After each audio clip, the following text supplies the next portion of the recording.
What's up, guys? So if you're watching this video right now, odds are you're having an issue with a 2008 to 2010 GSXR 600 idling issue.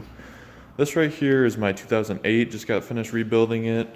It did start up and run and idle correctly for probably about like 45 minutes after I got it all back together. Then the next day I came out, tried to start it, sorry, and it just would not idle.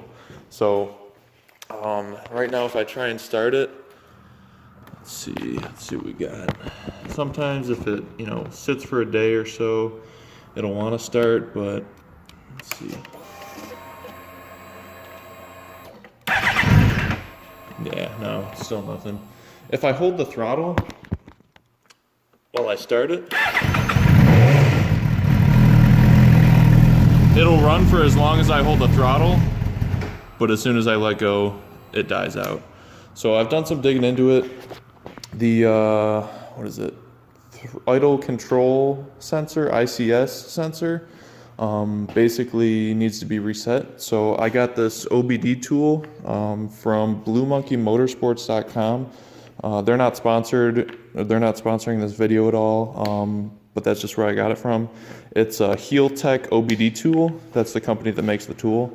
So I'm going to try and plug the bike into this OBD tool and see if I can reset that sensor and see if we can get this bike to start idling and running right. So I'll walk you guys through the process. This is my first time doing it, so I don't know if this is going to work or not. So we'll see how it goes. All right, so I just connected my HeelTech OBD Suzuki tool to the dealer connection in the Gixxer right now. So I got that hooked up to my computer, and I already have the software downloaded.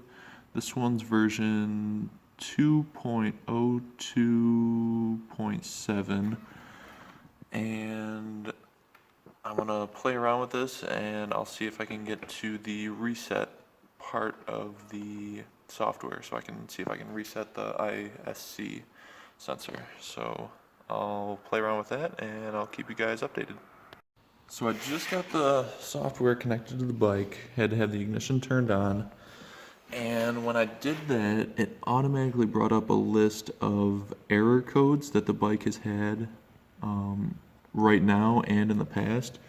You can see, past, current, past. So the current one is the one that I'm after, that ISC valve circuit malfunction. So let's see what I can do. So if I go to active tests, awesome, here we go. So active tests, this is a couple tabs over from the error codes. So if I go to active tests, and I think down here, there we go, ISC learned value reset. So this is what I want to do to reset that ISC valve, execute ISC learned value reset, yes, hopefully this doesn't screw something up. Reset has been performed successfully, okay. Now I believe I should just be able to turn the bike off.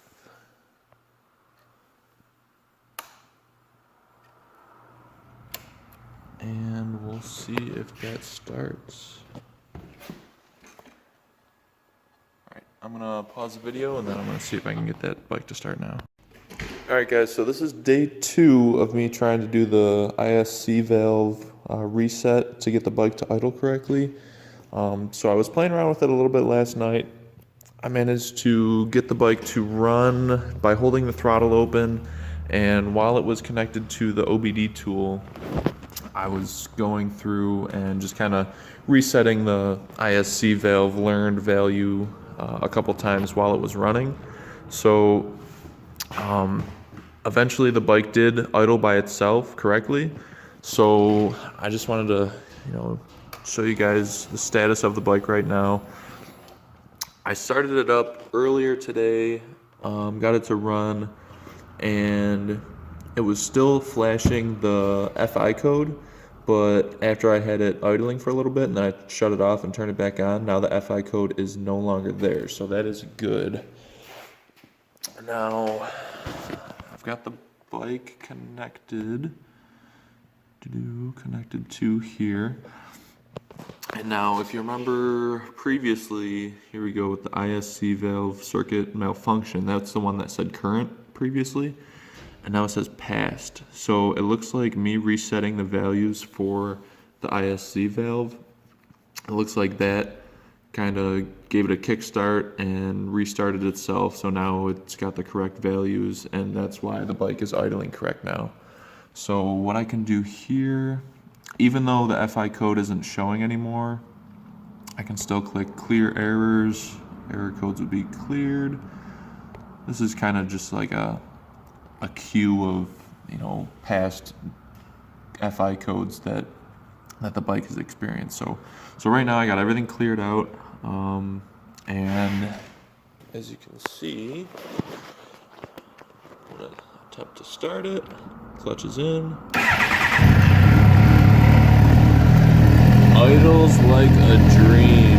No FI code, and it's idling right around 1300 RPMs. So if we go to graph view, this kind of gives some diagnostic readouts of where the bike's at right now. That's actually not what I'm looking for. But if we go to active tests, right down here, ISC RPM control. So it's right around 1,000, 1,100 RPMs. I know 1,300 is where it's supposed to be, but it looks like everything's doing good right now. So I'm gonna kill the bike. So I got it idling good. Looks like the OBD tool from Heel Tech did the trick. I was chasing this issue for a while. I thought I might need a new ISC valve, but it looks like the OBD tool did the trick, and the bike is running good now. So if anybody out there has issues with getting their Gixxer to idle correctly, I would highly recommend this tool. It was about $230, free shipping, but I mean, fooling around with it for one evening and you know, clearing some diagnostic stuff did the trick. So I mean, I got a perfectly idling bike now, runs like a dream. So if anybody has this issue, that's the route that I would go. Plus, you got the tool for the future if you ever needed to clear any other codes, or if you wanted to kind of see how your bike's running. You get a live track view of how your bike's running with anything from throttle position to battery voltage, all the information for sensors and everything. So yeah, that's where I'm at. I'm glad this thing's finally running right. Now it's you know, time to sell it. So if you could give me a thumbs up on the video, give me a subscribe. Like I said before, I'm still kind of trying to work out YouTube and videos and stuff, so hopefully I can get some more how-to and tutorial videos for you guys. So give me some feedback. Let me know if you try this, if it works out for you. If it doesn't, hopefully I can give you some tips on walking you through this. So thanks again, guys. All right, bye.